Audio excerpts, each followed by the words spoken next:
Hello everyone, welcome back to my newest video, and today we will be reviewing the Neca Godzilla from the film Godzilla 1954. And I have to say, finding this figure without it being 20 bucks was a pain. But I did find one on AliExpress, got real quick, and now here we are. So, of course, let's talk about the sculpt. The sculpt here on my book is actually really well done. This is the remastered version, what I've heard from the description on when I bought it. So if it's different from probably one of the NECA Godzilla figures you guys have in your collection, that's why. But to be fair, this is actually a really decent sculpt. Although I'm not sure if I can put it above the SH Monster Arts version. This is still a very well done sculpt. The head is supposedly supposed to be accurate to the first film, but I guess it's a little accurate. Scaling here, even though it's supposed to have all these wrinkles and stuff, which is supposed to have, what's strangely enough is this figure feels very smooth to touch. Unlike with Vestige Monster Arts, where it's just ah! And the tail here is actually very decently painted. And the feet are actually yeah, there's really not much to talk about the sculpt. So I guess that's it for the sculpt. Alright, now let's get into paint. The paint on this eye seems very odd. Like you can tell there's a pupil there, but it looks like he's just like on this eye is practically the same thing. But on the front, it doesn't have that weird derpy look, which is not at all disappointing because, well, some people just don't like how derpy the original was. But it does look extremely accurate to the actual head, though. But then again, this is supposed to replicate the suit and not Godzilla itself. Unlike SH Monster Arts, where it's more stylized into making actual creatures and not suits. But still, to be fair, this actually looks really nice. However, on the inside of his mouth, I did got a bit of paint chipping on its gray tongue because, like, I tried to pry the mouth open. Which prying the mouth open when I got out of the box was a huge pain in my ass to take care of. The paint on the spines is actually really good, but I'm not sure if they're that good because, like, while the paint on the spines are actually good, they seem a bit more, like, put on and not very well detailed.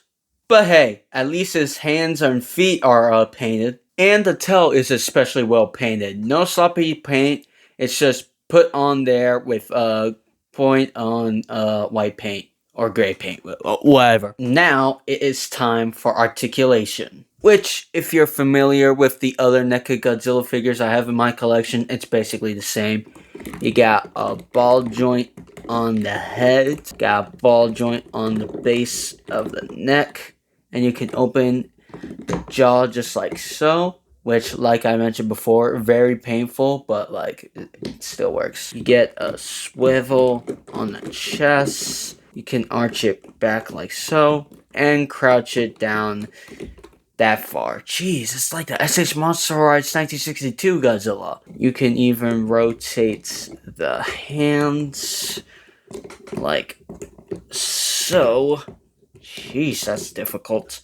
You can also bend the arms just like so, and you can rotate the hands. And this one actually has the Heisei NECA figure movement where you can bend the claws or knuckles, whatever, same thing. You can move the feet around that way, just like so. I'm pretty sure you could go farther, but I'm not going to check with how tight this figure is. Which, speaking of tight, the bend of the knee is very tight. You can even hear that pop. Did you hear that? Hold on. Yeah, that's pretty bad. Oh yeah, and there's also feet movement as well. And also, is it just me or aren't the feet a bit too big? And finally, the most disappointing thing about the figure, the tail. There's only 4 pulse segments. I mean, at least you could still get at least some poses, I guess. But I'm not gonna risk it because I'm gonna mention right here, this tail was a piece of work to deal with. Like, guys, I cannot be any more honest than I'm being right now when I say it took me and my mother a month to put this tail on. Yeah, let me say that again.